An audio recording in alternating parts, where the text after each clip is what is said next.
라이프 스타일이란 행복한 삶을 목표로 하는 사람들이 반복적으로 하는 행동 패턴을 말합니다. 사람들은 저마다의 삶을 살아가는 행동 양식, 규범, 기준들을 갖고 살아갑니다. 행복한 삶을 위해서 말이죠. 그러나 성도는 다른 사람들과 행동 양식과 기준이 다릅니다. 그것은 무엇일까요? 어떤 점이 다르고 어떤 결과가 다를까요? 오늘 본문은 삶의 양식이 다른 사람에 관한 말씀입니다. 오늘 본문은 사사기서 5장 19절부터 31절이고요. 31절만 읽겠습니다. 여호와여, 주의 원수들은 다 이와 같이 망하게 하시고 주를 사랑하는 자들은 해가 힘있게 도둠 같게 하시옵소서 하니라. 그 땅이 40년 동안 평온하였더라. 아멘. 오늘 말씀의 제목은 성도는 삶의 방식이 다른 사람이다 입니다. 오늘 본문은 하나님께서 가나안 왕 야빈과 그의 군대를 진멸하심에 감사해서 부르는 찬송의 끝자락입니다. 오합지졸 이스라엘이 강철로 만든 전차 900승이나 보유한 강철 군대를 어떻게 물리치고 이겼을까요? 하나님의 기손강을 범람하게 하셔서 철병거가 진흙구덩이에 빠졌기 때문이죠. 겁이 나서 출전을 못했던 이스라엘의 바락 장군은 결과를 보고 무슨 생각을 했을까요? 하나님께서 적군을 자신의 손에 붙여주겠다고 말씀했지만 그걸 믿지 못했던 자신의 불신앙을 매우 부끄러워했을 것입니다. 결국 말씀을 믿지 못한 바락에게 하나님은 승리의 영예가 돌아가지 못하게 하셨고 무명의 야엘이 받게 하셨습니다. 하나님에 대한 신뢰가 분명하지 못하면 그분이 주신 일도 처리하지 못하게 됩니다. 바락은 오히려 하나님보다 드보라를 의지했습니다. 이처럼 하나님을 신뢰하지 못하면 복을 걷어차게 되지요. 주신 복도 받지 못한다면 그 어떤 것을 받고 감당할 수 있겠습니까? 하지만 야엘은 달랐습니다. 그녀는 인간적인 관계보다 하나님의 뜻을 더 소중히 여겼고 실제로 행동에서 나타났습니다. 그래서 24절에서 야엘에 대해서 이렇게 말합니다. 다른 여인보다 복을 받을 것이니 장막에 있는 여인들보다 더욱 복을 받을 것이로다. 야엘은 적장 시스라가 자신의 집으로 도망쳐 왔을 때 보호해줘야 될 관계였습니다. 시스라는 자신의 가문과 평화 조약을 체결한 가나안의 중요 인사였기 때문에 살려주는 것은 당연한 것입니다. 하지만 그녀는 하나님의 뜻을 위하여 시스라를 처단했습니다. 그녀는 사사는 아니었지만 사사보다 훌륭하게 사명을 감당했던 거예요. 그렇게 하나님의 뜻을 인간적인 관계보다 우선시한 야엘은 그 어떤 여인보다 복을 받는 여인이라고 성경은 말하고 있는 것입니다. 오늘날 성도들은 종종 하나님과의 관계보다 인간관계에 더 치중하는 성향을 보입니다. 그래서 말씀 중심보다는 인간적인 정의나 친분을 따라 결정하고 따르는 경우가 많은 것 같습니다. 왜 우리는 말씀 중심보다는 인간관계나 사람의 사정에 따라 흔들릴까요? 물론 사람이기 때문이죠. 사람이 인정에 끌리고 온정에 따라가는 것이 당연하지 않습니까?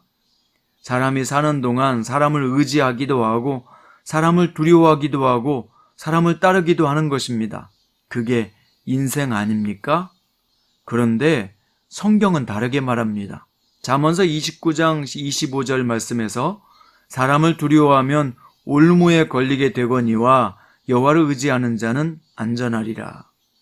시편 146편 3절에서 5절에서는 세 번역으로 읽으면 너희는 힘있는 고관을 의지하지 말며 구원할 능력이 없는 사람을 의지하지 말아라. 사람은 수만 번 끊어지면 흙으로 돌아가니 그가 세운 모든 계획이 바로 그날로 다 사라지고 만다. 야곱의 하나님을 자기 도움으로 삼고 자기의 주인이신 주님께 희망을 거는 사람은 복이 있다. 왜 성경은 사람을 따르거나 의지하지 말라고 말씀할까요?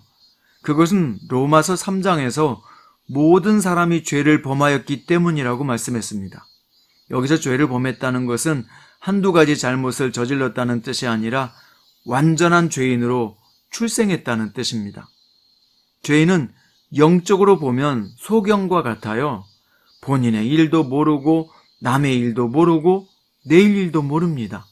그러니까 죄인인 사람을 따르고 의지하는 것은 마치 소경된 인도자를 따르는 것과 같아요. 그래서 성경은 사람을 사랑하되 사람을 의지하거나 따르지 말라고 말씀하는 겁니다. 모든 것을 분명하게 알고 계시고 미래를 밝히 보고 계셔서 가장 복된 길로 인도하시는 하나님을 믿고 따르라는 것입니다. 사람을 자꾸 믿고 따르는 사람은 더 자꾸 실망하게 되고 낙심하게 되고 상처받게 되어 있어요. 믿고 의지하는 그 사람도 부족하고 온전하지 못한 사람이기 때문이죠. 하지만 하나님은 온전하신 분입니다. 조금의 허물이나 오류가 없으시고 더군다나 정직하시고 신실하신 분입니다. 그러니까 사람하고는 비교할 수가 없는 정말 우리가 믿고 의지할 대상인 거죠. 그러니 사람을 믿고 따르고 두려워하는 사람과 하나님을 믿고 따르고 두려워하는 사람은 길이 완전히 다른 겁니다. 이 세상을 함께 살아가고는 있지만 삶의 스타일, 삶의 방식이 완전히 다른 거예요. 그래서 라이프 스타일, 삶의 방식이 다른 사람을 우리가 그리스도인, 즉 성도라고 부르는 겁니다. 또 오늘 본문에 보면 의외의 사람이 걱정하는데 그 걱정의 내용이 나옵니다.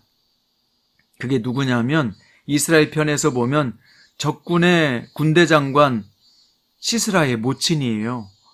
그녀는 자기 자식이 안전하게 집으로 돌아오길 간절히 바라고 있어요. 그래서 어찌하여 더디 오는가, 어찌하여 늦어지는가 초조하게 기도하며 기다리고 있습니다. 그 옆에 시중들은, 시녀들은 틀림없이 전쟁에서 이기고 노량물을 가지고 돌아올 것이니 걱정하지 말라고 안심시키는 내용이 등장합니다. 그런데 사실은 적장 시스라는 이미 야엘의 손에 죽었어요. 그 어머니의 기대는 완전히 무너진 거죠. 그리고 바로 이어서 이런 구절이 나와요. 여호와여, 주의 원수들은 다 이와 같이 망하게 하시고 라고 되어 있습니다. 어떻게 보면 성경이 너무 잔인하다는 생각이 들어요. 어머니의 사랑을 잔인하게 짓밟는 느낌을 지울 수 없습니다. 그런데 이 부분은 우리가 잘 해석해야 됩니다. 모든 어머니의 소원은 자식이 잘 되길 바라는 것이죠. 그런데 어머니의 소원이라고 하나님께서 다 들어준다면 어떻게 될까요? 이 세상의 공의와 정의는 완전히 사라지고 말 것입니다. 사실 적장 시스라는 이스라엘을 대적하고 싸우지만 이것은 무엇을 상징하냐면 하나님을 적대하고 싸우고 있다는 뜻입니다. 하나님과 싸우는 사람을 위해서는 아무리 어머니의 눈물이라도 그것은 헛된 눈물임을 성경은 가르쳐주고 있는 겁니다.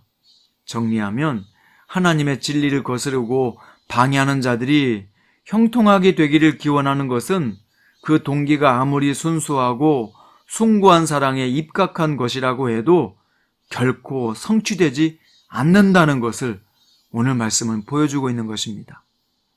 악인을 위한 기도나 소원은 아무리 간절해도 그것은 헛된 기도요, 소원일 뿐입니다. 큐티 가족 여러분, 여러분의 기도도 마찬가지예요. 부모로서 자식을 향한 아무리 깊은 사랑으로 기도해도 하나님이 보실 때 그 자녀가 하는 일이 옳지 않을 때에는 그 기도는 헛된 기도일 뿐입니다. 그래서 우리가 부모로서 또 가족으로서 기도할 때 그저 잘되기만을 바라고 기도하는 것보다는 그 사람이 하나님의 사람으로서 그 일을 하게 해달라고 기도해야 하는 것입니다. 하나님의 사람이 되는 것이 우선이에요. 그게 이루어지면 그가 하는 일은 거룩한 일이요, 공의로운 일이요, 하나님이 기뻐하시는 일이 되기 때문입니다. 결론적으로 우리가 사랑하는 사람을 위해서 기도할 때 그가 하나님을 두려워하는 사람, 하나님을 의지하고 신뢰하며 따르는 인생이 되게 해달라고 기도하는 것이 그 어떤 기도보다도 우선인 것입니다. 사람을 믿고 따르면 사람의 사람이 되지만 하나님을 믿고 따르는 사람은 하나님의 사람이 되기 때문입니다. 여러분과 저는 어떤 사람이 되어야 하겠습니까? 하나님의 말씀을 믿고 따르는 사람, 즉 세상과 구별된 성도 아닙니까? 바로 그 성도를 위한 기도 내용이 오늘 본문의 마지막을 장식하고 있는데요. 어떤 내용일까요? 주를 사랑하는 자들은 해가 힘있게 도둠 같게 하시옵소서. 군대 장관인 바락은 사람을 의지했지만 무명의 여인 야엘은 하나님을 의지했습니다. 결국 승리의 영예는 야엘에게로 돌아갔습니다. 하나님이 야엘의 손을 들어준 것이죠. 그녀는 암울한 사사시대에 힘있게 돋는 해같이 높이 올라서 우리를 비춰주고 있습니다. 우리도 이 암울한 시대에 힘있게 돋는 해처럼 높이 올라서 일어나 빛을 발하는 성도가 되시길 주님의 이름으로 축원드립니다. 기도드립니다. 사랑하는 주 예수님 감사드립니다. 오늘 또 귀한 말씀을 통해 성도에 나아갈 길을 말씀해 주셔서 감사드립니다. 우리는 하나님을 따르는 하나님의 사람들입니다. 그러므로 하나님의 말씀을 기준으로 삼고 그 말씀을 따라 살게 하소서. 예수님의 말씀대로 이 세상에 빛이 되라는 소명을 이루게 하소서. 예수님의 이름으로 기도드립니다.